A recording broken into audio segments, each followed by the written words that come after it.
Jesus went down with Mary and Joseph to Nazareth and was obedient to them. Here, God, who is perfect, knows everything, knows exactly what the best thing to do is, was obedient to Mary and Joseph. Why was he obedient to them? To show us the example that we must be obedient to our parents, authority figures, etc. Obedience is important to God. Obedience is important to Jesus, and he's teaching us that example, he who knows everything. So he did things their way, the way of Mary and Joseph, and humbled himself. That's amazing. That's an amazing thing about God, about Jesus, that he did that. But here we think about the Holy Family, the family. The church is making us focus on the family and how important the family is, the bedrock of society, how we all start, how we all learn to be happy, find consolation, find comfort, joy, and enjoyment in the family setting. If we don't get it in the family setting, we look for it somewhere else, in gangs or in friends and unhealthy places. But, when we all want to belong in the family, how many, single mothers or fathers, and we can see how the children are craving for a father if they don't have one, or a mother if they don't have one. They crave for it. It's something we all need, something we all want and look for. Parents, father figures, mother figures, if we don't have them. How we are all happy in a happy family. But how do you have a happy family?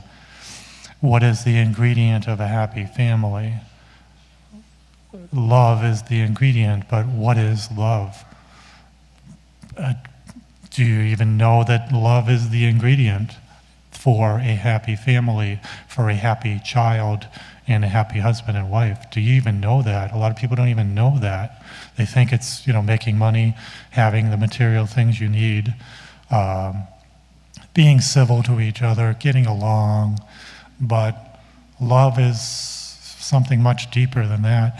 Love is something you have to work at, something it's thoughtfulness, really.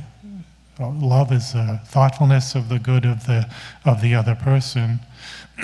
Constantly thinking about the welfare of the children, brothers and sisters, the parents to their children, husbands to their wives. It's constantly being thoughtful, giving to them, wanting what's best for them, wanting them to know that they are loved, right? It's not just loving them, but ensuring that they know that they are loved.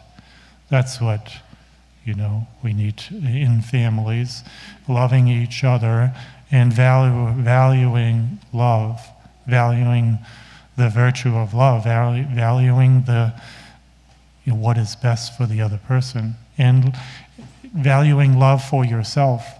Love is what makes us really happy, really enjoy life, really enjoy other people. Love has its own rewards, and we need to, God made it that way. We're not going to be happy unless we love others, we love God, and we value love in ourselves. We love to love. We find our happiness in loving other people, and this is the heart of the family, and a happy people, happy children. Parents need to seek that. So, which really means, giving attention to each other. Husbands giving attention to their wives, and vice versa. Attention, spending time, giving attention to children. Attention is a big thing, which means a lot of sacrifice on our part. I need to sacrifice my time. I need to make myself available. I, as a priest, don't have my own family, wife and children, but I live in a family. I live in a religious community, And religious community is a family too. A religious family can fall apart if there isn't love and charity amongst the brothers, in my case, or sisters in a convent. If there's love and charity, there's thoughtfulness and an effort to do your part, do your chores, be obedient, fulfill your duties, reach out and be thoughtful of the others. Then things fall apart and dissension happens. People leave religious community or a family. If you're a selfish brother, a sister, or a child, and you just want to do your own thing, you can leave and mess up the family and make others unhappy, just disappoint. Or if you're mistreated, you will leave. You're not loved, you will leave and find your love somewhere else. And then, just always have in your heart this resentment, whatever. So love is the heart of the family, and we know family life is so critically important. No need to preach to you about that. For society, where the church wants us to pray for the family, to value the family life, to support and defend and fight for the value of the family. We see all the enemies to the family from the outside. There's enemies in the inside too. Enemies in the outside from the state who wants to be the family instead of parents, and sometimes even schools will try to take the role away from the parents and,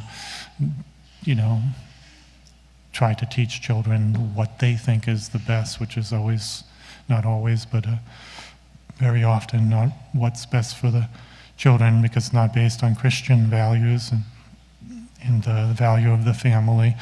So we see, abortion and contraception, which harms the family and relationship between husbands and wives, and homosexuality and all the things, that are kind of really corrupt the idea of family. And it all stems from not believing in God. If you don't believe in God, you make up your own family. You make up your own idea. Maybe you don't even value family.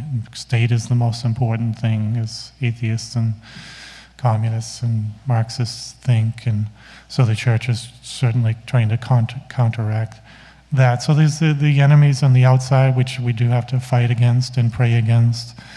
But the enemies in the family too, divorce, a lack of love, a lack of participation, lack of trying to benefit the family, all those things. So it is love is at the heart, which means that effort, that thoughtfulness, that effort to do what I'm supposed to do, to love others. And where does the family come from? Comes from God. God himself is a family. The Holy Trinity, Father, Son, and Holy Spirit, the love between them. The love of the Father generates the Son, and the love of the Father and the Son generates, Holy Spirit proceeds from the love of the Father and the Son. The family in the Holy Trinity.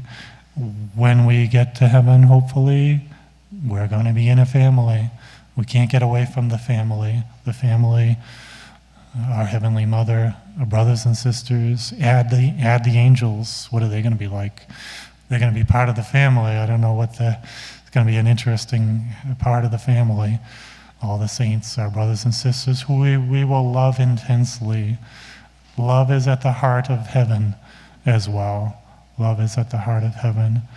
And that's what we should all be living love, charity, thoughtfulness of our neighbor, reaching out, doing, sacrificing ourselves for others. What's the opposite? Hatred, dissension, violence, hell. Hell is hatred. Hell is the lack of love. Hell is no family. Hell, there is no family. It's only dissension. I am alone. I am alone to suffer. And we can see aspects of hell here on earth when there is a lack of love in family.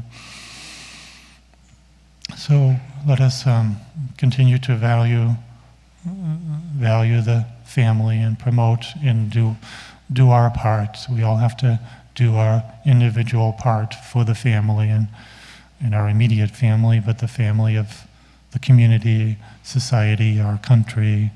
All of this is all family, and we need to do our part.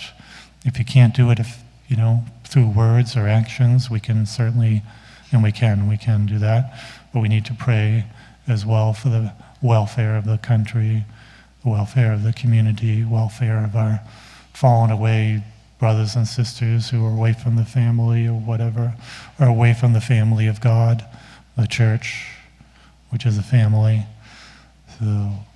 So we keep praying and doing what we can to be the best family members for each other and for God.